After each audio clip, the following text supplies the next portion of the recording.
Nice meeting you all. மீண்டுமே உங்கள் யாவரையும் சந்திப்பதில் மிக்க மகிழ்ச்சி. இந்த நாள்ல 12வது அதிகாரத்திற்குள்ள போறோம். எபிரேயர் 12வது அதிகாரத்துல இருந்து நாம் பார்க்க போகிறோம். லாஸ்ட் வீக் கொஞ்சம் அங்கங்கே டச் பண்ண. இந்த நாட்கள்ல மேகம் போன்ற திரள் சாட்சிகளை குறித்து பார்க்க போகிறோம். 12வது அதிகாரம் ரொம்ப ஒரு அருமையான அதிகாரம். இயேசுவை நோக்கி ஓடக்கடவும் என்ற தலைப்பும் கொடுத்திருக்கிறேன். இதுல 79வது பாகத்திற்குள்ளாக நாம் வந்திருக்கோம். எபிரேயர் பைபிள் ஸ்டடியில 11ஆம் அதிகாரம் முடித்து 12வது அதிகாரத்திற்குள்ளாக நாம கடந்து வந்திருக்கிறோம். 11ஆம் அதிகாரம் முழுவதுமே 11ஆம் அதிகாரம் முழுவதுமே விசுவாசத்தை குறித்தது. ஆனால் 12ஆம் அதிகாரம் நம்பிக்கையை குறித்து சொல்லுகிறது. Faith, hope and love. 13th chapter is about அன்பை குறித்தது. இந்த நாளது நம்பிக்கையை குறித்தது. இந்த 79வது பகுதியில 12வது அதிகாரம் மேகம் போன்ற திரள் சாட்சிகள். 12ஆம் அதிகாரம் முதல் 12 வசனத்தை வாசித்து விட்டு நம்ம தொடர்ந்து அடுத்த பகுதிக்குள்ளாய் கடந்து செல்லலாம். அந்த வசனங்களை வாசிப்போம். சரி. ஆகையால் மேகம் போன்ற இத்தனை திரளான சாட்சிகள் நம்மை சூழ்ந்து கொண்டிருக்க, பாரமான யாவத்தையும் நம்மை சுற்றி நெருக்கி நிற்கிற பாவத்தையும் தள்ளிவிட்டு விசுவாசத்தை துவக்குகிறவரும் முடிக்கிறவருமாய் இருக்கிற இயேசுவை நோக்கி நமக்கு நியமித்திருக்கிற ஓட்டத்தில் பொறுமையோட ஓடக்கடவோம். ஆகையால் தொடங்குது. 11ஆம் அதிகாரம் முழுவதும் நம்ம படிச்சுட்டோம். சரி, அடுத்ததா 2வது வசனம். அவர் தமக்கு முன் வைத்திருந்த சந்தோஷத்தின் பொருட்டு அவமானத்தை எண்ணாமல் சிலுவையை சகித்து தேவனுடைய சிங்காசனத்தின் வலது பாரசத்தில் வீற்றிருக்கிறார். ஓடினாரு, இப்ப மேல வீற்றிருக்கிறார். அடுத்த திருப்பி ஆகையால் நீங்கள் இளைப்புள்ளவர்களாய் உங்கள் ஆத்துமாக்களை சோர்ந்து போகாதபடிக்கு தமக்கு விரோதமாய் பாவிகளால் செய்யப்பட்ட விதமான விபரீதங்களை சகித்து அவரையே நினைத்துக் கொள்ளுங்கள். பாவத்திற்கு விரோதமாய் போராடுகிறதில் சிந்தப்படத்தக்கதாக நீங்கள் இன்னும் ஏத்து நிற்கவில்லையே. அன்றியும் என் மகனே, அடுத்த செக்ஷன் கர்த்தருடைய சிட்சையை குறித்து சொல்லப்பட்டிருக்கிறது. சிட்சையை அற்பமாக எண்ணாதே, அவரால் கடிந்து கொள்ளப்படும் போது சோர்ந்து போகாதே. கர்த்தர் எவனிடத்தில் அன்பு கூறுகிறாரோ அவர் சிட்சித்து சாம் சேர்த்து கொள்ளுகிற எந்த மகனையும் தண்டிக்கிறார் என்று பிள்ளைகளுக்கு சொல்லுகிறது போல உங்களுக்கு சொல்லி இருக்கிற புத்திமதியை மறந்தீர்கள். சிட்சைனா உங்களுக்கு தெரியும், தண்டிப்பு அப்படின்னு சொல்லலாம். நீங்கள் சிட்சையை சகிக்கிறவர்களாக இருந்தால் தேவன் உங்களை புத்தராக எண்ணி நடத்துகிறார். தகப்பன் சிட்சையாத புத்தர்னு உண்டோ? எல்லாருக்கும் கிடைக்கும் சிட்சை உங்களுக்கும் கிடையாது இருந்தால் நீங்கள் புத்திரராயிராமல் வேசி பிள்ளையாய் இருப்பீர்களே. அன்றியும் நம்முடைய சரீரத்தின் தகப்பன்மார்கள் நம்மை சிட்சிக்கும் போது, அப்பா கண்டிக்கும் போது நாம் அஞ்சு நடக்கிறோமா இல்லையா? அஞ்சு நடந்திருக்க நாம் பிழைக்கத்தக்கதாக ஆவிகளின் பிதாவுக்கு வெகு அதிகமாய் நடக்க வேண்டும் அல்லவா? நீ பிழைக்கணும்னா இன்னும் பரமபிதாவுக்கு அதிகமாக கீழ்ப்படிய வேண்டும். அவர்கள் தங்களுக்கு நலம் என்று தோன்றினபடி கொஞ்ச காலம் சிட்சித்தார்கள். யாரு? உலகத்தில் உள்ள பெற்றோர்கள். ஆனால் இவரோ தம்முடைய பரிசுத்தத்திற்கு நாம் பங்குள்ளவர்கள் ஆகும் பொருட்டு நம்முடைய பிரயோஜனத்திற்காகவே சிட்சிக்கிறார். நிறைய காரியங்கள் இருக்கு. எந்த சிட்சையும் தற்காலத்தில் சந்தோஷமாய் காணாமல் துக்கமாய் காணும். ஆகிலும் பிற்காலத்தில் அதில் பழகினவர்களுக்கு நீதியாகிய சமாதான பலனை தரும். முதல்ல வசனம் என்ன சொல்லுதுன்னா, ஆகையால் மேகம் போன்ற இத்தனை திரளான சாட்சிகள். நம்ம மேல பார்த்தோமே, எத்தனை திரளான சாட்சிகள் நம்ம சூழ்ந்து கொண்டிருக்க. பொதுவாக நீங்க பாத்தீங்கன்னா ஒரு ஸ்டேடியத்துலதான் சாட்சிகள் சூழ்ந்து இருக்கும், எல்லாரும் பார்த்துக்கிட்டு இருக்காங்க. நடுவுல பிளே கிரவுண்ட்ல பிளேயர்ஸ் ஆர் பிளேயிங், அதுல விளையாட்டுக்காரர்கள் விளையாடி கொண்டிருக்கிறார்கள். என்ன சொல்றாங்க? மேகம் போன்ற திரளான சாட்சிகள். இத்தனை திரளான சாட்சிகள் நம்ம யாரெல்லாம் நம்மள உட்கார்ந்து பார்த்துக்கிட்டு இருக்கா? இவ்வளவு பேரும் யாரு நீங்க பாத்தீங்கன்னா ஒருத்தர் அங்க பாருங்களேன், மேல கொடுத்திருக்காரு. ஆபிரகாம் இருக்காரு, மோசே இருக்காரு, யோசேப்பு இருக்காரு, ஈசாக்கு இருக்காரு, சாராள் இருக்கிறாங்க. இவங்கெல்லாம் மேகம் போன்ற திரளான சாட்சிகள், தீர்க்கதரிசிகள் இருக்கிறாங்க. இந்த மாதிரி எல்லாருடைய விசுவாசத்தை பார்த்தோம் இல்லையா? இன்னும் 1-2 பேர் உண்ட.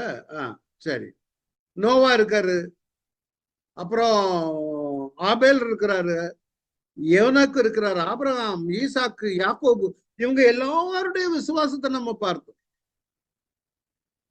இன்னும் இங்க விளையாட்டுக்கு பிளே கிரவுண்ட்ல இருக்கிறவங்க யாருன்னா யூதர்களும் நீங்களும் நானும்.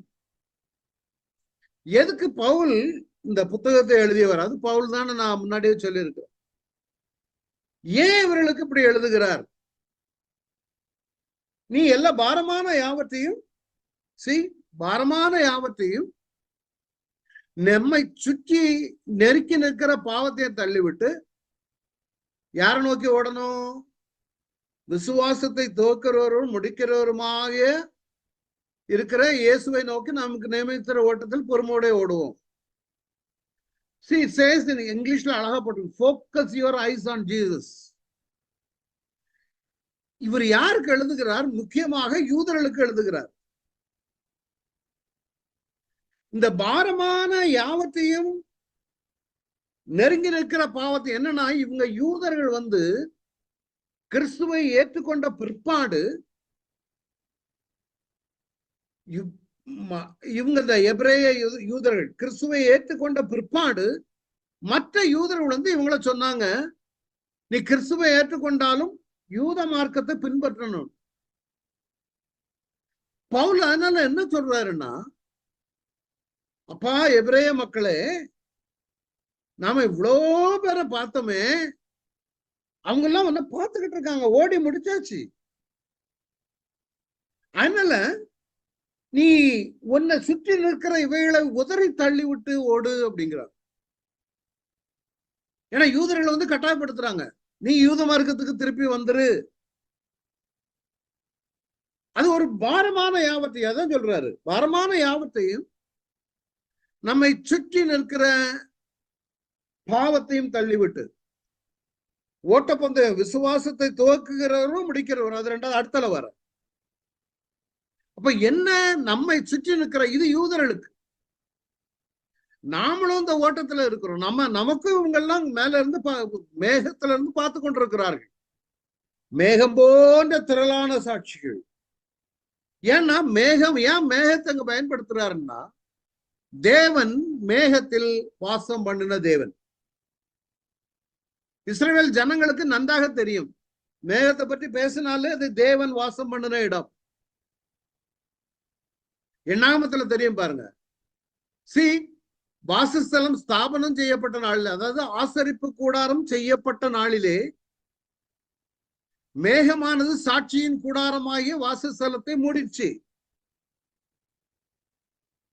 சாயங்காலமான போது வாசஸ்தலத்தின் மேல் அக்கினிமயமான தோட்டம் உண்டாயிற்று. அது விடியற்காலம் மட்டும் இருந்தது, இப்படி நித்தமும் இருந்தது. பகலில் மேகமும் இரவில் அக்கினி தோற்றமும் அதை மூடிக்கொண்டிருந்தது. மேகம் என்பது தேவனுடைய பிரசன்னம். அவர் தேவன் மேகத்துலதான் இருந்தார். தேவன் மேகத்தில் தான் இருந்தார். நான் காலேஜ்ல அந்த ஹாலத்துல பியூஸ்ல படிக்கும்போது ரட்சிக்கப்படல. கர்த்தருடைய வாகனம் என்னப்பான்னா ஒரு வாத்தியார் சொல்லி கொடுத்தாரு, மேகம் அப்படின்னு. மேகம் எப்பெல்லாம் இந்த இஸ்ரவேல் ஜனங்கள் மேகத்தை பார்த்துக்கிட்டே தான் இருப்பாங்க. ஆனா மேகம் போன்ற திரளான சாட்சிகள்னா, நீங்களும் you keep looking at these people and உங்க வாழ்க்கையை அதன்படி நீங்க அமைத்துக் கொள்ளுங்கள். மேகம் கூடாரத்திலிருந்து மேலே எழும்பும் போது இவங்களை கைட் பண்றதே மேகம் தான். இஸ்ரவேல் ஜனங்கள் வனாந்தரத்துல போகும் பொழுது ஒரு ஊரை விட்டு அப்படி போவாங்க. மேகம் ஒரு இடத்துல போய் நிற்கும்.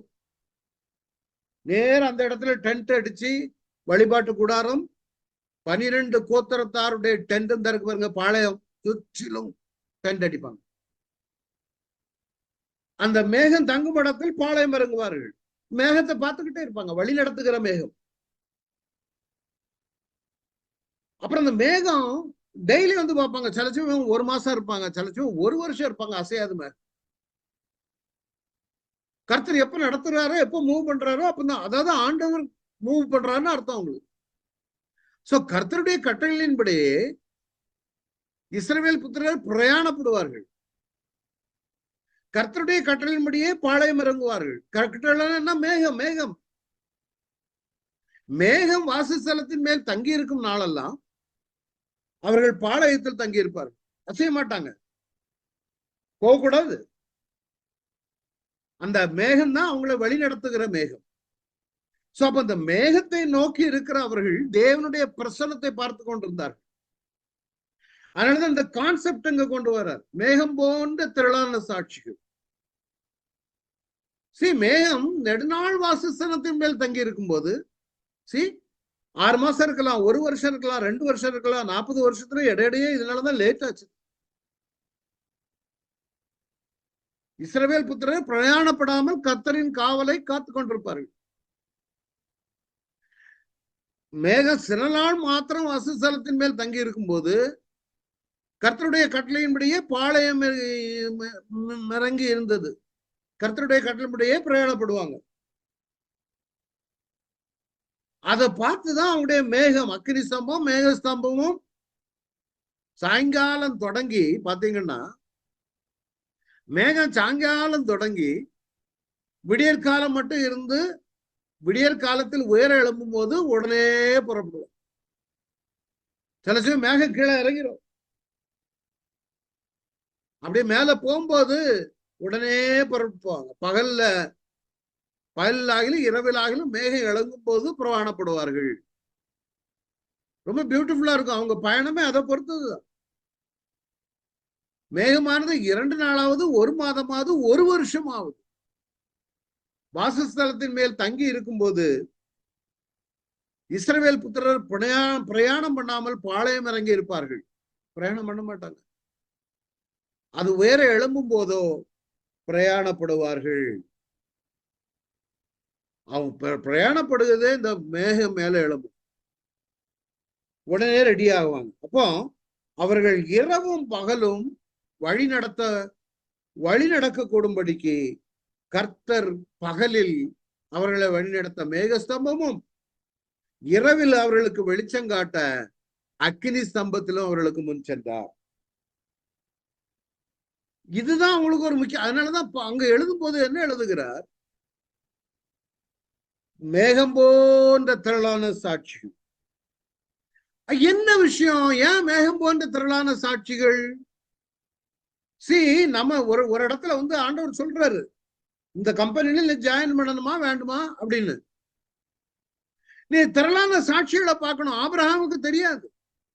ஒருவேளை நீங்க உங்க ஞானத்திற்கு, உங்க அறிவுக்கு அந்த கம்பெனில ஜாயின் பண்ணா உங்களுக்கு பிரயோஜனமா இராது அப்படின்னு நீங்க நினைக்கலாம்.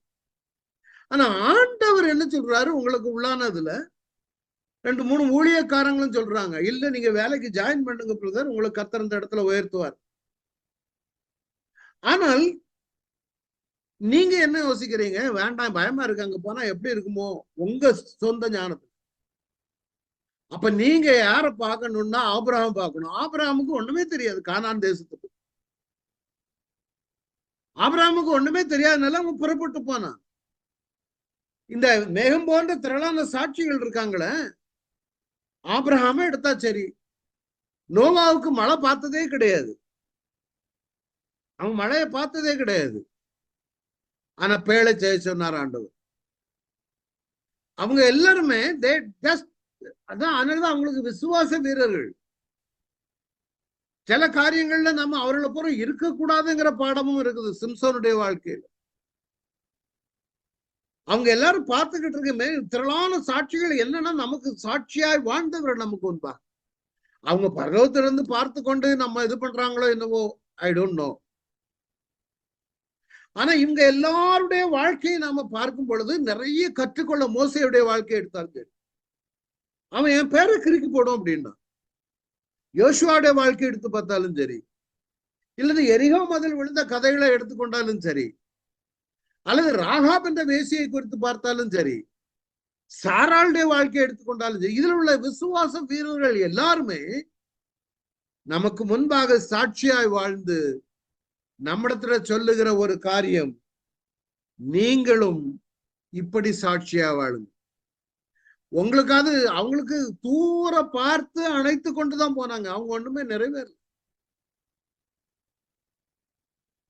நிறைவேறல. ஆனா அவங்க தூர பார்த்து அணைத்து கொண்டு they just trusted God.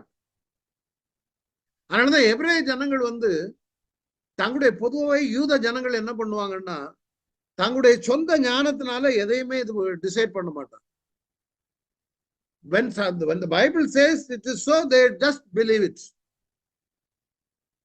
ஆனா நம்ம அப்படி இல்லை.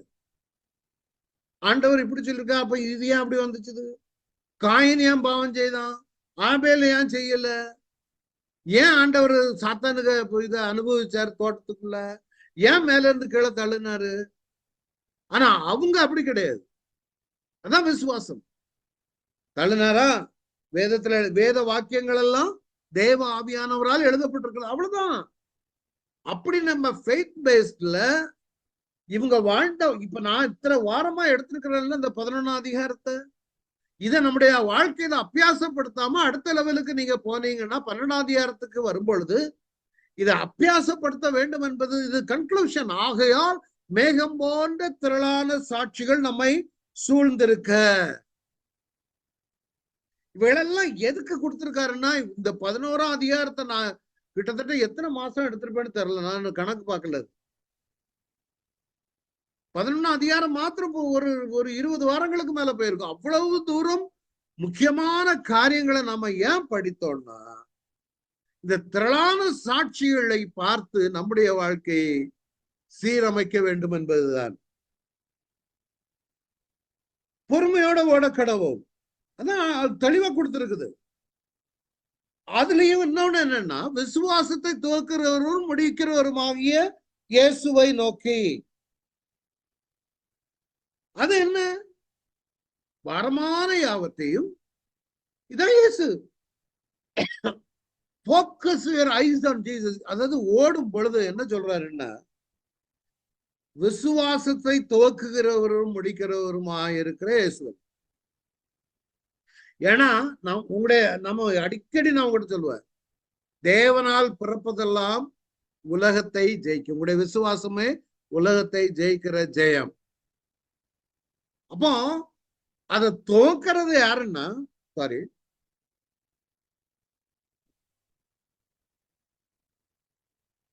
அதை துவக்குகிறது யாருன்னா இயேசு. அவரு he made the race, he won the race.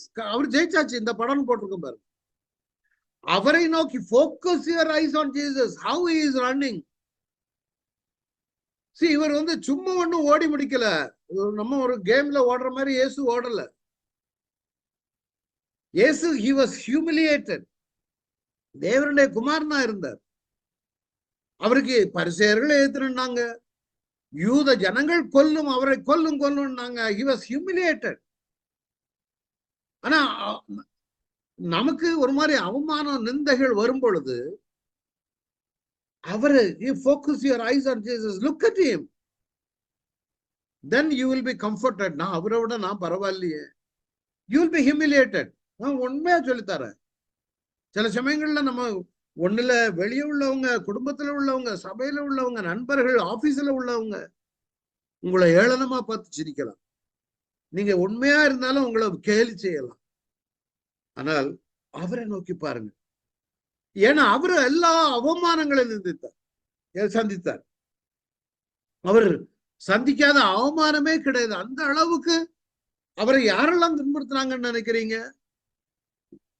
வனாந்தரத்துல 40 நாள் உபவாசம்,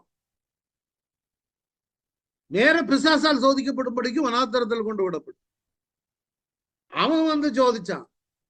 வசனத்தை கொண்டு அவனை மேற்கொண்டார். அவர் எவ்வளவோ அற்புதங்கள் செய்த பிற்பாடும் நல்லா வாங்கி சாப்பிட்ட அதே ஜனங்கள் இவரை கல்லறியும், இவங்களுக்கு எனக்கு பரபாசை விடுவேன்னு கத்துனாங்க. பரிசேயர்களானாலும் சரி, சதுசேயனானாலும் சரி, சனகரின் சங்கங்களானாலும் சரி, எல்லாருமே அவருக்கு எதிராக இருந்தாங்க. நம்முடைய வாழ்க்கையில, கிறிஸ்தவ வாழ்க்கையில நமக்கும் இந்த ஹியூமிலியேஷன் வரும். இத ஃபேஸ் பண்றதுக்குதான் அவரை பார்த்து ஓடும் பொழுது அவர் எப்படி ஓடினார். அடுத்தது நமக்கு நியமித்திருக்கிற ஓட்டத்துல ஓடுவோம். நம்ம நியமிக்கிற ஓட்டத்துல ஓடுறோமா, இல்ல நம்மளை திசை திருப்புகிற காரியங்கள் இப்ப நிறைய வந்து உங்களையும் என்னையும் திசை திருப்புகிற காரியம் இந்த ஓட்டத்திலேயே சைட் ட்ராக்ல போயிடுவோம். நிறைய இருக்குது. நிறைய இல்ல, ஒண்ணுதான். இந்த ஒண்ணு படுற பாடுதான் எல்லாருடைய கைகளிலே அலபாயுது. அவரை நோக்கி ஓடிக்கிட்டு இருப்போம், திருப்பி கண்ணு கீழே போயிடும். அதனால சொல்ல நமக்கு நியமிக்கிற ஓட்டத்தை, அதாவது ஓட்டத்தை முடிக்க நல்ல போராட்டம் போராடினேன், ஓட்டத்தை முடித்தனே, இது முதற்கொண்டு நீதியின் கிரீடம் எனக்கு வைக்கப்பட்டிருக்கு. ஏன்னா அவர்ல இருந்துதான் தொடங்கும். விசுவாசத்தை துவக்குகிறவர் அவர் தான். நீங்க அவர் மேல வைக்கும் பொழுது அவர் உங்களுக்கு அங்க கொண்டு போய் சேர்த்துருவார் பரலோகத்துக்கு. அதனால முடிக்கிறவருமாகிய இயேசு. அவர் மீது என்னைக்கு நீங்க விசுவாசம், அதனாலதான் எப்ப விசுவாசம் வச்சுட்டீங்களோ அந்த பொறுமையோட ஓடிக்கொண்டே இருக்கும் பொழுது கடைசி அவர் முற்று முடிய ரட்சிக்க வல்லவராக இருக்கிறார். ஏன்னா நீ விசுவாசிக்கிற இன்னார் அவர் ஓடி முடிச்ச பாதையில பொறுமையா ஓடிக்கொண்டிருக்கும். இடையில ட்ராக் மாதிரி சமயங்கள்ல நம்மளை இழுத்துட்டே போயிடும். அது ரொம்ப முக்கியம். அதனால வசனம் 2 தீமோத்தேயுல அழகா சொல்லி இருக்கு பாருங்க, நான் விசுவாசிக்கிறவர் இன்னார் என்று அறிவேன், நான் அவரிடத்தில் ஒப்பு கொடுத்ததை அவர் அந்நாள் வரைக்கும் காத்துக்கொள்ள வல்லவராய் இருக்கிறார் என்று நிச்சயத்தும் இருக்கிறேன். புரியுதா? இது என்ன சொல்றாரு ஆண்டவர் இந்த இடத்துல சொல்லியிருக்குது என்னன்னா, அவர்கிட்ட நீ உங்களை ஒப்பு கொடுத்தது அப்படின்னா என்ன, உங்களையே ஒப்பு கொடுத்தாச்சு. நீ நாளில் கிறிஸ்துவே எனக்குள் படைத்தும் இருக்க, ஒருவன் கிறிஸ்துவுக்குள்ளாக இருந்தா புது சிருஷ்டியா இருக்கிறான், பழையவைகள் எல்லாம் ஒழிந்து போயிருக்கு, எல்லாம் புதிதாயாச்சு. அப்ப அவர் கையில ஒப்பு கொடுத்ததை, நம்முடைய ஆவி ஆத்மா சரீரத்தை அவருடைய கையில பழுதற்றதா ஒப்பு கொடுக்கும் பொழுது அவர் நம்மை காத்து கொள்ள வல்லவராய் இருக்கிறேன் நிச்சயித்திருக்கிறேன். அவ்வளவு தைரியமா எழுதுகிறார். ஆனா சிலவங்க சத்தியத்தை அறிஞ்ச பிற்பாடும் பின்மாறி செல்லுகிறவர்கள் அநேகர் உண்டு. அதனாலதான் எபிரேயர் 10ஆம் அதிகாரத்துல அதையே எபிரேயர்ல எழுதுறாரு பாருங்க. சத்தியத்தை அறியும் அறிவை அடைந்த பின்பும் நாம் மனப்பூர்வமாய் பாவம் செய்வர்களா இருந்தால், அப்படின்னா என்ன அர்த்தம்? எல்லாம் தெரிஞ்சாச்சுது, சத்தியத்தை அறிஞ்சாச்சுது, விடுதலையும் பெற்றாச்சுது. சிலவங்க இந்த அந்த பொறுமையான ஓட்டம் நியமித்த பாதையில ஓடாம ட்ராக் மாறும்போது அவர்கள் பாவம் மனப்பூர்வமா செய்து விடுவார். அதனாலதான் ஒருவனுடைய முன்னிலைமை, அப்படிப்பட்டவங்களுக்கு முன்னிலைமையை காட்டிலும் பின்னிலைமை மோசமாக இருக்கும் என்பது நல்ல ஞாபகம் வச்சுக்காங்க. அதனாலதான் நியாய தீர்ப்பு வரும் என்று பயத்தோட எதிர்பார்க்குதலும் விரோதிகளை பட்சிக்கும் கோபாக்கினையுமே இருக்கும். Be careful. மனப்பூர்வமாய் நம்ம பாவம் செய்வர்களா இருந்தால் நியாய தீர்ப்பு வரும் என்று அறிந்து பயத்தோட எதிர்பார்க்குதலும் விரோதிகளை பட்சிக்கும் கோபாக்கினையுமே. அப்படி நம்ம மனப்பூர்வமாய், அதாவது என்னன்னா யூத மார்க்கத்துல இருந்து கிறிஸ்துவுக்குள்ளாக வந்தாச்சு அவங்க, திரும்பியும் மனப்பூர்வமாய் நீ போவாயானால் இந்த சாட்சிகள் எல்லாம் பார்த்த பிற்பாடும் இவ்வளவு செய்திகளை கேட்ட பிற்பாடும் நீ மனப்பூர்வமாய் பாவம் செய்வாயானால் உனக்கு நியாய தீர்ப்பு வரும் என்று பயத்தோட எதிர்பார்க்குதலும். சோ எபிரேய விசுவாசிகள் இயேசுவை அறிந்த பின்பும் அவரை விட்டு யூத மார்க்கத்திற்கு சென்றார். அதான் சொல்றாரு, மனப்பூர்வமாய் திரும்பி. அதே மாதிரிதான் நிறைய பேரு ட்ராக் மாறிடுறாங்க. சில சமயங்கள்ல இப்ப நான் அந்த வீடியோல பாக்குறேன், நான் கிறிஸ்தவ மதத்தை விட்டு மீண்டும் என்னுடைய மதத்திற்கு சென்று விட்டேன். இயேசுவை உண்மையா ரசிச்சவன் ஒரு நாளும் திரும்பியும் பழைய நிலைமைக்கு போக மாட்டான். இயேசுவை உண்மையாக ரசித்தவன் அவரை விட்டுட்டு போக முடியாது. இவங்கெல்லாம் என்னன்னா, நிறைய இந்த மிடில் ஈஸ்ட்ல நிறைய ரமதான் டைம்கள்ல நிறைய வெஸ்டர்ன், சோ அந்த ரமதான் டைம்ல என்ன பண்ணுவாங்க, வெஸ்டர்னர்ஸை கூப்பிட்டு அந்த ஊர்ல உள்ள மதம் தான் உண்மையான மதம்னு கொடுத்த உடனே அவங்க சொல்லுவாங்க, ஐயோ இதுதான் பிரமாதம். ஏன்னா இவங்க எல்லாம் பைபிளையே வாசித்து பார்க்காத, இயேசுவை ருசித்து பார்க்காதவன் அவன் மனப்பூர்வமா பாவம் செய்திருவான், அவன் திரும்பி போயிடுவான். ஆனா இயேசுவை ருசித்த, இயேசுவை உணர்ந்த, உண்மையாகவே ரட்சிக்கப்பட்டு இயேசுவோடு சிலுவையில மரித்து இயேசுவோடு அடக்கம் பண்ணப்பட்டு இயேசுவோடு உயிர்த்தெழுந்து ஒரு கிறிஸ்தவனாய் வாழுகிறவன் மனப்பூர்வமாய் பாவம் செய்ய முடியாது. அவன் நாய் தான் தான் கக்கினதை தென்னும், மாற முடியாது. அவருடைய முன்னிலைமையை காட்டிலும் பின்னிலைமை பயங்கர மோசமாக இருக்கு. அதனாலதான் அவர் எழுதுகிறாரு, எபிரேய விசுவாசிகள் அந்த மாதிரி யூத மார்க்கத்திற்கு சென்று விட்டார். அப்ப நாம ஓடுகிற இந்த பந்தய சாலையில் ஓடுகிறவர்கள் எப்படி இருக்கணும்னா, அந்த இது ஒரு ஓட்ட பந்தயம் தான், நம்ம ஓடுகிறது ரேஸ் தான். என்ன, பந்தய சாலையில் ஓடுகிறவர்கள் எல்லாரும் ஓடுவார்கள், ஆயினும் ஒருவனே பந்தயத்தை பெறுவார் என்று அறியீர்களா? அதாவது எல்லாரும் ஓடுங்க, ஆனா ஒருவன் தான் பரிசை பெறுவான். நீங்கள் அதை பெற்றுக் கொள்ளத்தக்கதாக ஓடுங்கள். அப்படின்னா என்ன அர்த்தம்னா, ஃபர்ஸ்ட்ல வர்ற பாருங்க, அவனை மாதிரி எல்லாரும் பந்தயத்துல ஃபர்ஸ்ட்ல வரத்தக்கதாக எல்லாரும் ஓடுங்க. நாம நிறைய பேர் அந்த மாதிரி ஓடுறதே கிடையாது. ஏதோ ஓடணும், ஏதோ காலத்தை தள்ளணுங்கிறது இல்லை, அப்படி இல்லை. ஒருவனே பந்தயத்தை பெறுவான், நீங்கள் பெற்றுக்கொள்ளத்தக்கதாக ஓடுங்கள்.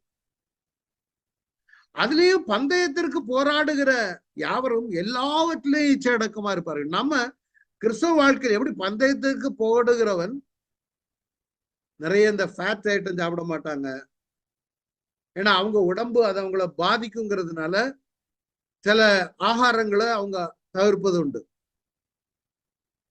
அவங்க ஃபிட்டா இருக்கணும், இல்லைன்னா ஓட முடியாது. ரெண்டாவது எக்ஸ்ட்ரா வெயிட், அதுவும் அவங்க கொண்டு போக முடியாது. அவர்கள் அழிவுள்ள கிரீடத்தை பெறும்படிக்கு அப்படி செய்கிறார்கள்.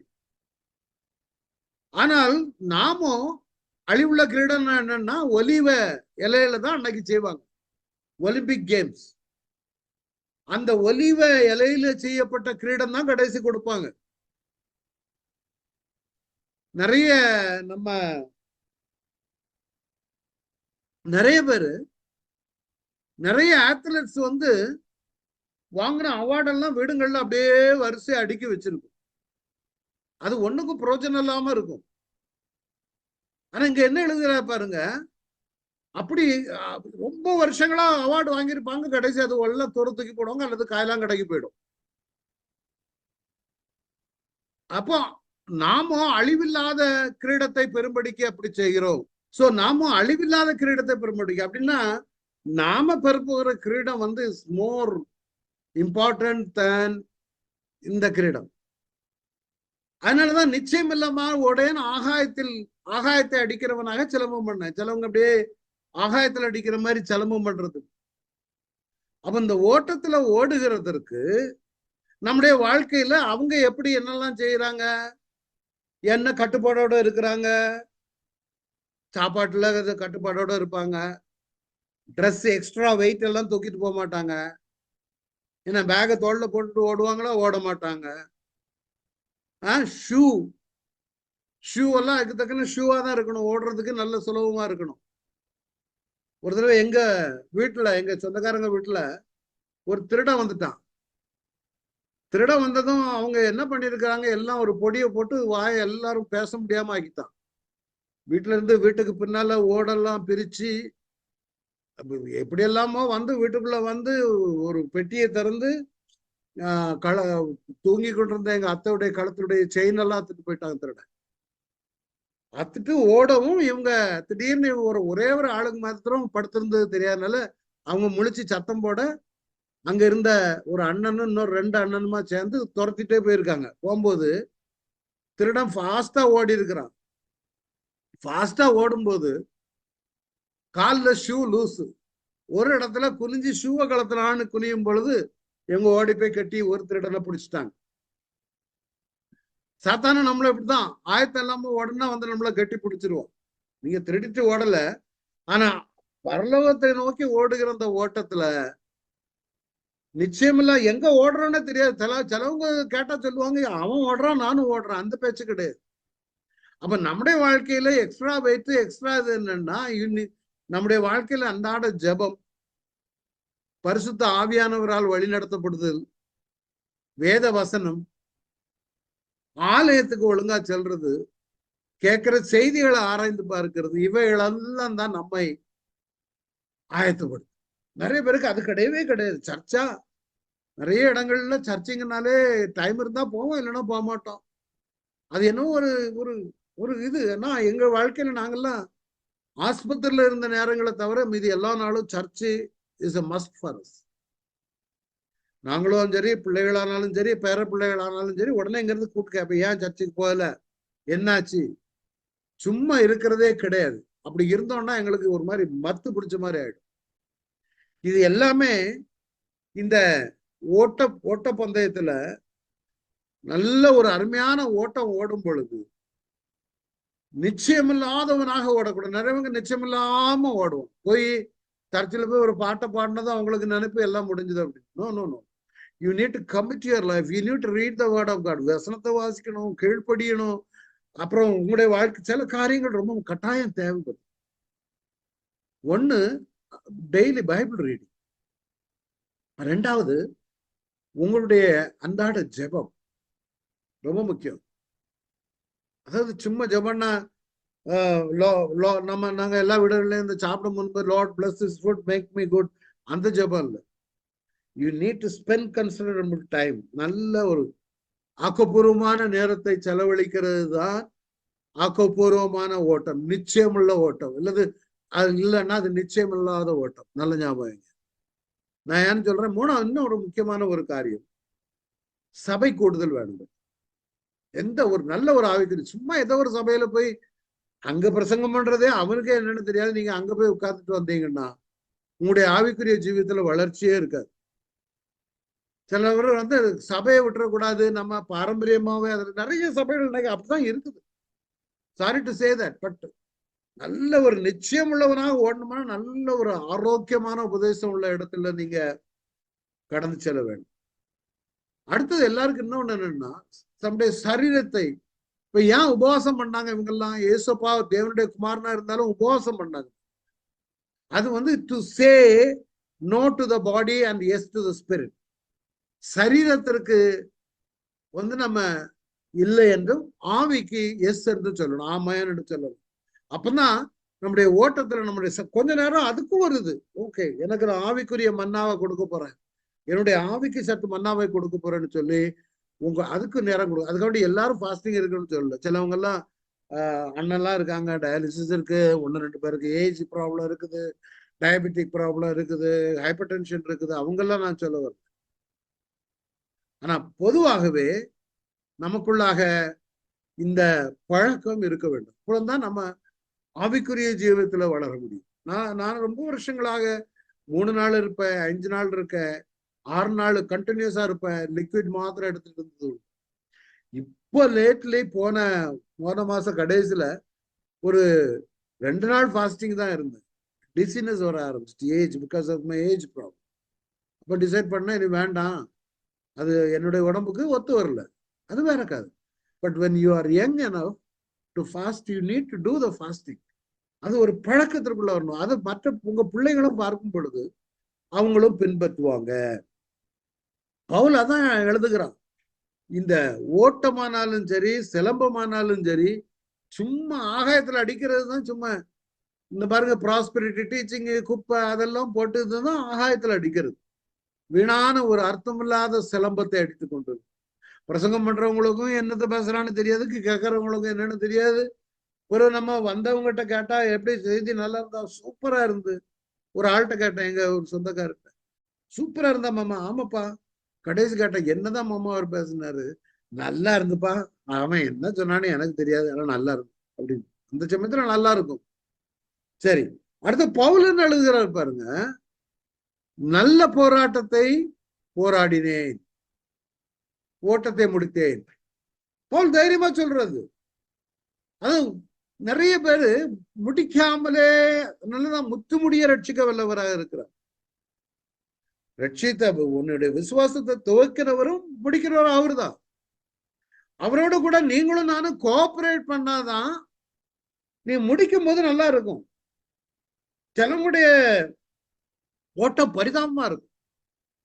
மரண படுக்கையில இருந்துட்டு அவங்க பேசுற கெட்ட வார்த்தைகளும், அவங்க பேசுற கோபங்களும், அவங்களுடைய எரிச்சல்களும், அப்படி போராட்டத்தை முடிக்க கூடாது. பவுல் தான் தைரியமா எழுதுறாரு, எனக்கு கிரீடம் இருக்குது. அவர் இன்னும் மறிக்கல, இன்னும் கொஞ்ச நாள் இருக்குது. அதுக்கு முன்னதாகவே திட்டமா எழுதுகிறார். நல்ல போட்டோம், ஐ fought a good fight. நல்ல போராட்டம் போறான்னு. ஏன்னா பவுல் சாதாரணமா போராட்டம் இல்ல, பவுலுடைய போராட்டத்தை இடத்துல கடைசி கொண்டு வர எவ்வளவு கொஞ்சம் இருக்குது. நல்ல போராட்டம் போறான்னு 11ஆம் அதிகாரத்துல பாருங்க. பவுல் சும்மா ஒண்ணும் எழுதல. 2 கொரிந்தியர் 11ஆம் அதிகாரத்துல பாருங்க.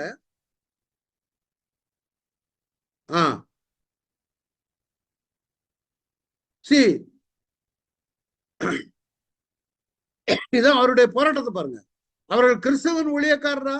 நான் அதிகம் புத்தீனமாய் பேசுகிறேன், நான் அதிகமாய் பிரயாசப்பட்டவன், அதிகமாய் அடிப்பட்டவன். பவுல பாருங்க, அதிகமாய் காவல்களில் வைக்கப்பட்டவன், அநேக தரம் மரண அவதியில் அகப்பட்டவன், யூதர்களால் 1 குறைய 40 அடியாக 5 தரம் அடிப்பட்டேன். 1 குறைய 40ன்னா 39 தடவை. ஏன்னா 40 தடவைக்கு அடிக்க கூடாது. பிரமாணம், மோசையை கொடுத்த பிரமாணம் புறம் ஒருத்தனை தண்டிக்கணுமானா 40 அடி தான், அதுக்கு மேல அடிக்க கூடாது. ஆனா யூதர்கள் 39 அடி தான் அடிப்பாங்க. ஏன் 40 அடிக்க மாட்டாங்கன்னா, ஒருவேளை எக்ஸ்ட்ரா ஒண்ணு வந்துட்டுன்னா அது பெரிய குற்றமாயிருமேன்னு சொல்லி ஒருவரை தண்டிக்கும் பொழுது 39 அடியோடு சரி. அப்படி 39 வரும். 39 அடியாக 5 முறை பவுல அடிச்சிருக்கிறாங்க. 3 தரம் மிலாறுகளால் அடிப்பட்டேன். இதுதான் நல்ல போராட்டம் போராடின. எதுக்காக தெரியுமா? அவரும் யூத மார்க்கத்திலிருந்து வந்தவர் தான். அவரையும் யூதர்கள் இந்த மாதிரிதான் பாடுபடுத்தினாங்க. ஆனா இவர் மனப்பூர்வமா திரும்பி போகல. அதுதான் சொல்லுகிறார். பின்னால எழுதும்போது ரத்தம் சிந்தத்தக்கதாக பாவத்துக்கு எதிர்த்து நிற்கவில்லைன்னு எழுதுவார் இதுல. அப்ப இதே பவுல பாருங்க, 5 தரம் 200க்கு 5 குறைவு 195 முறை அடிச்சிருக்காங்க இவரை. அதோட இல்ல, மிலாறுகளால் அடிப்பட்டேன், கல்லறி உண்டேன், 3 தரம் கப்பர் சேதத்தில் இருந்தேன், கடல்ல ஒரு பகல் முழுவதும் போக்குனேன்.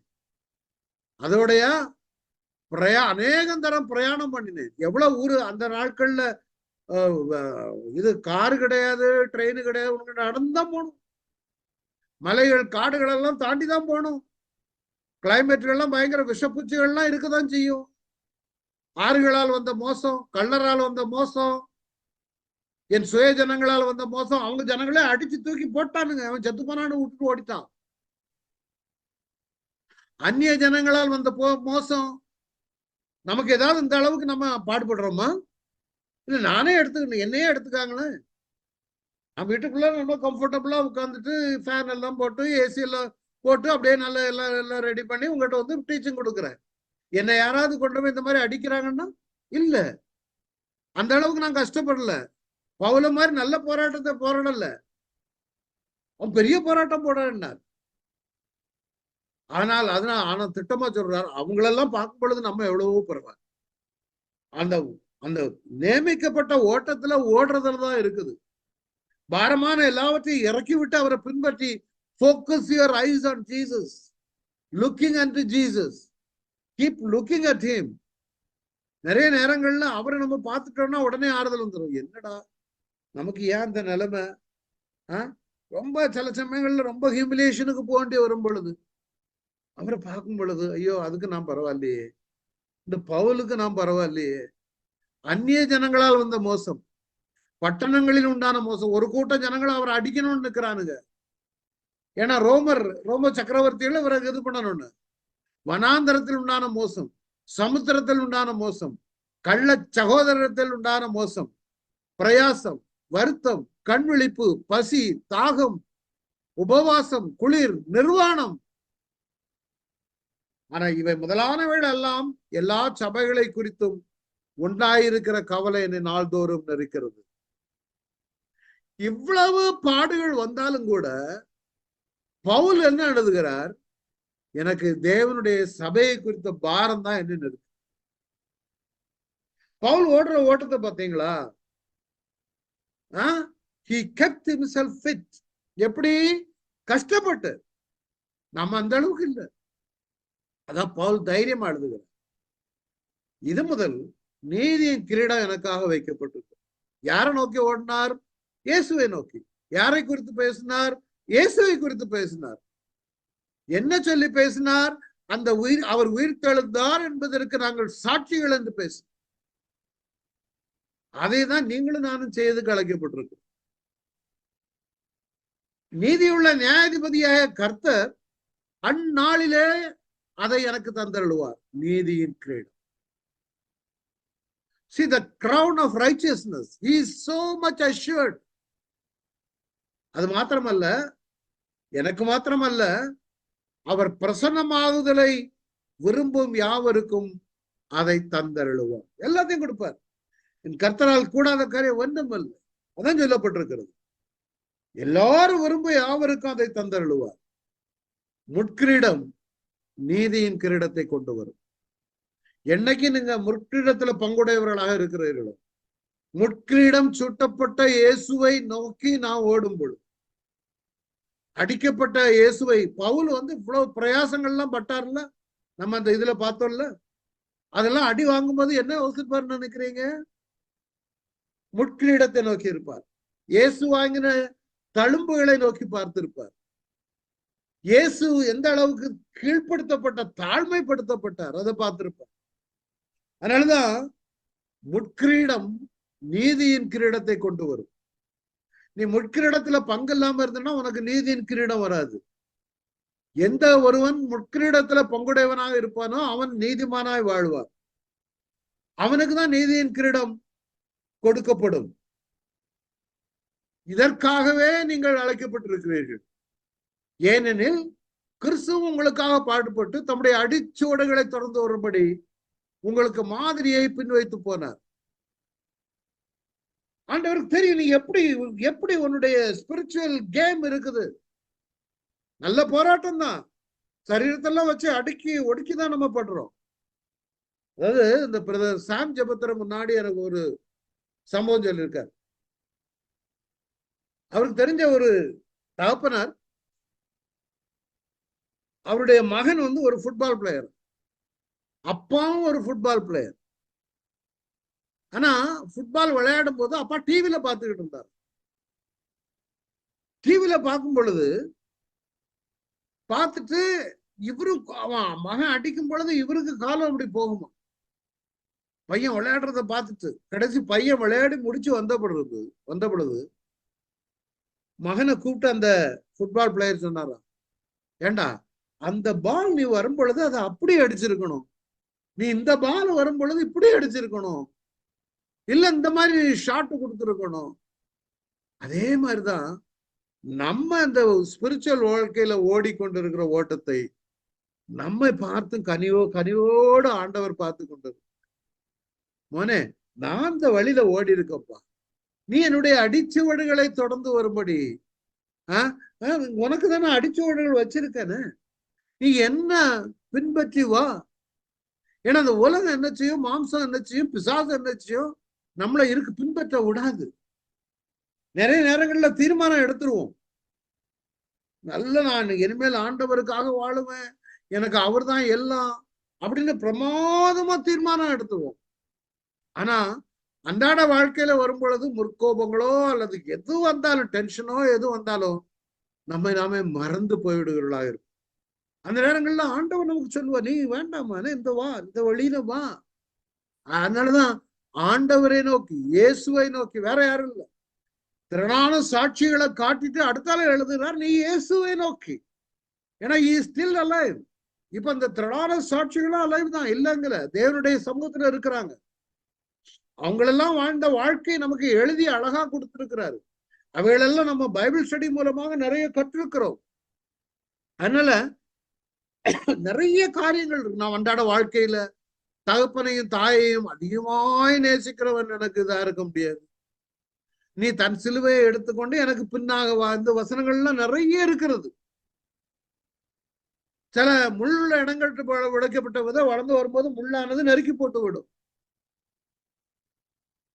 கலப்பையில கையை வச்சுட்டு பின்னிட்டு பார்க்காத. அதான் சொல்லுகிறாரு. ஐஸ்வர்யவான் சொன்னாரு, ஐஸ்வர்யவான் அப்படி உள்ளதெல்லாம் வித்துட்டு என் பின்னால வான்னு.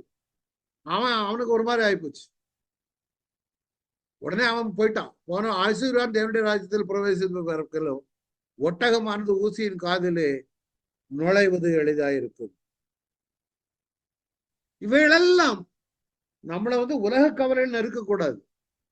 இதெல்லாமே ரன்னிங் ரேஸ்ல வரக்கூடிய சம்பவங்கள் தான்.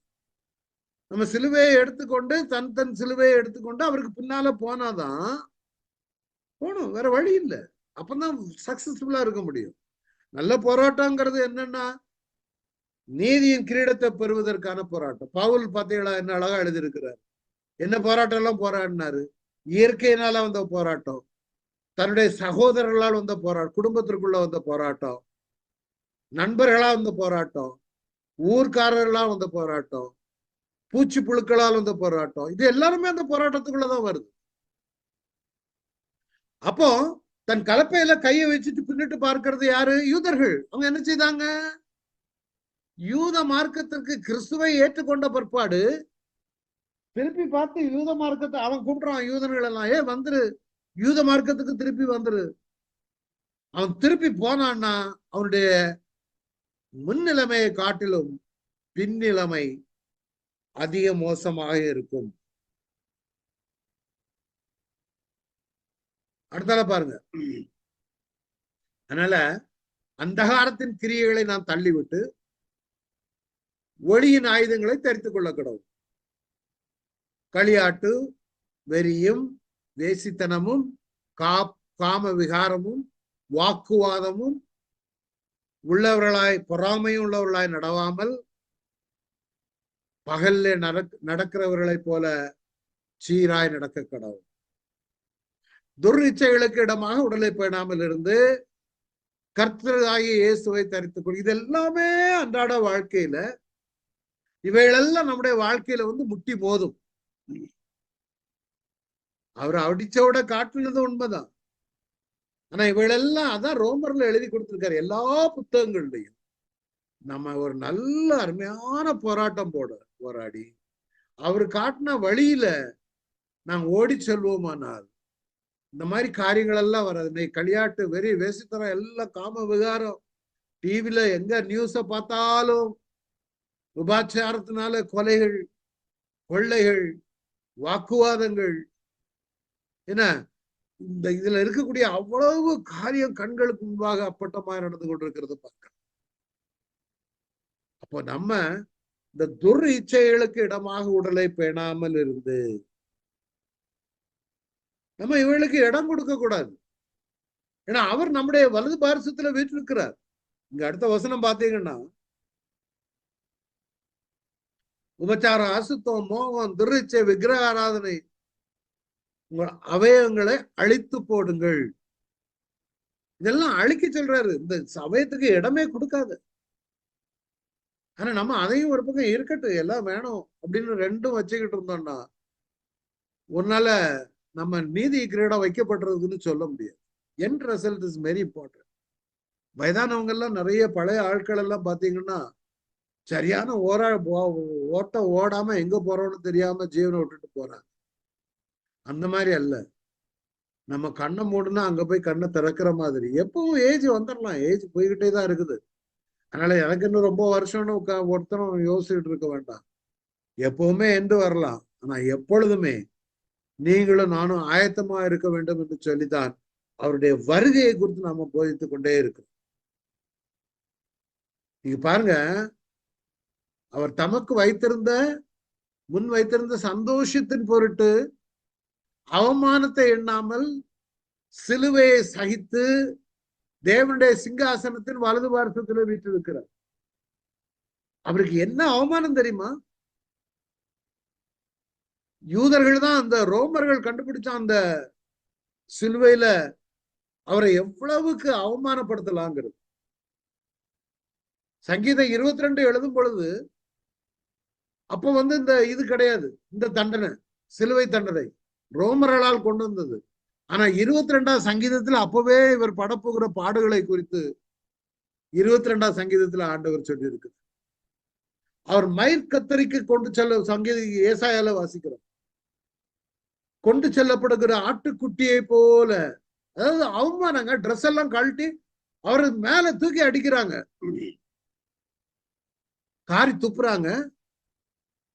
ஆனா அவரு எல்லாமே தெரியும், இதான் எனக்கு ஒரு நல்ல இடம் வைத்திருக்கு, உங்க மேல ஒருத்தன் காரி துப்புறான்னு, நீங்க தேவனுடைய பிள்ளைகளாக இருக்கிறீங்க, உங்க மேல காரி துப்பலாம், செருப்புகள்கிட்ட அடிக்கலாம், அல்லது உங்களை பிடிச்சி கேவலமா பேசலாம், மற்றகமா மற்றவங்கள்ட்ட போய் இது பண்ணலாம். ஹியூமிலியேட்டிங் எக்ஸ்பீரியன்ஸ் நமக்கு வரலாம்.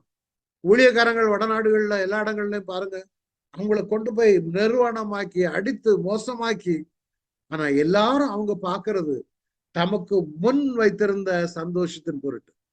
இயேசுவுக்கு முன்பாக ஒரு சந்தோஷம் உண்டு, பிதாவாகிய தேவன் என்னை கைவிட மாட்டார் என்பதுதான். சிலுவையை சகித்தார், தேவனுடைய சிங்காசனத்துல போய் உட்கார வைத்தார். சொல்ல வர, நாம இந்த ஓடுகிற ஓட்டத்துல நாம வெற்றி பெற்ற பிள்ளைகளாய் வாழ வேண்டும். நம்ம அதுக்குதான் அழைத்திருக்கிறார். இந்த திரளான சாட்சிகள் இருக்கிறாங்க. ஒரு முறை கூட நீங்க இந்த சாட்சிகள் எல்லாம் வாசி பாருங்க, நிறைய பைபிள் ஸ்டடி எடுத்திருக்காது, யார் யார் எப்படி ஜெயம் பெற்றார்கள். சில சமயங்கள்ல உங்களுக்கு இந்த மாதிரி அவமானங்கள் வரலாம், நிந்தைகள் வரலாம், ஏளனை வரலாம், அல்லது பண பிரச்சனைகள் வரலாம், வியாதிகள் நெருக்கலாம், எப்பவும் எந்த பயமும் இருக்கலாம். நான் ஒண்ணு ஞாபகம் வைங்க, நான் விசுவாசிக்கிறவன் என்னார் அறிவேன், அவர் என்னை முற்றுமுடிய ரட்சிக்க வல்லவர. அதனால நீங்க பயப்பட வேண்டாம், கவலைப்பட. நான் விசுவாசிக்கிறவன் என்னான்னு அறிவேன், அது சொல்லிக்கிட்டே இருங்க, அவர் பார்த்துக்கிடுவார். Comfort each other. குடும்பத்தாருக்கு அப்படி சொல்லுங்க, எல்லாரும் ஜெயிப்போமா, நல்ல ஆண்டவரே, இந்த வந்திருக்கிற ஒவ்வொருவருக்குள்ளாக உடைய விசுவாசத்தை வர்த்திக்க பண்ணுங்க. ஏன்னா அவர்களுக்குள்ளாக விசுவாசத்தை துவக்கினபடினாலதான் இவங்க எல்லாரும் இங்க உட்கார்ந்து இருக்கிறாங்க. இதே கூட்டம் விசுவாசத்தை இவர்கள் எல்லாருக்கும் நீங்க முடிக்க போறீங்க ஆண்டவரே. இவங்க ஒவ்வொருவருக்கும் சொல்லுங்க, எல்லாரும் சொல்லுங்க பாப்பா, தலையில கையை வைத்து, நல்ல போராட்டத்தை போராடினேன், ஓட்டத்தை முடித்தேன், இது முதல் நீதியின் கிரீடம் எனக்கு வைக்கப்பட்டிருக்கிறது சொல்லுங்க. வீணான ஆகாயத்துல சிலம்ப அடிக்கிறவனாக இல்லை, அந்த நியமித்த ஓட்டத்துல சொல்லுங்க எல்லாரும், நான் நியமித்துல ஓட்டத்துல ஓடுவேன் ஆண்டு. பாரங்கள் எல்லாம், பாரமான யாவத்தையும் இறக்கி வைத்து விட்டு ஓடுவான். மனப்பூர்வமாய் நான் பின்மலிக்க மாட்டேன். அப்படி இருக்குமானா ஆண்டவரிடத்துல மன்னிப்பு கேளுங்க, ஆசீர்வதிங்க ஆண்டவரே. இந்த பிள்ளைகள் எல்லாரும் உடைய ஓட்டத்துல ஜெயம் பெற்று நல்ல பொற்கிரீடத்தை பெறத்தக்கதாய் கிருபை செய்யுங்க. I bless all of them in the name of Jesus. இந்த நாளை கொடுத்த கிருபைகளுக்காக நன்றியா, ஆசீர்வதிங்க, பலப்படுத்துங்க, பின்மாறிய பொழிந்தருங்க, குடும்பங்களை ஆசீர்வதிங்க. இந்த ஓட்டத்துல வெற்றி பெறணும் ஆண்டு, நல்ல போராட்டம் போராடணும், ஜெயம் பெற்ற பிள்ளைகளாய் வாழும், அழகு செய்யுங்க. I bless all of them. எல்லா காரியங்களும் கிருபை அழகு செய்யுங்க. அந்த இயேசுவின் மூலம் ஜெபிக்கிற நல்லதான். என் ஆத்மாவே கர்த்தரை ஸ்தோத்திரி, என் முழு உள்ளமே பரிசுத்தமாக்கி ஸ்தோத்திரி, என் ஆத்மாவே கர்த்தரை ஸ்தோத்திரி, கர்த்தர் சகல பாரங்களை மறவாதே. Thank you all for coming.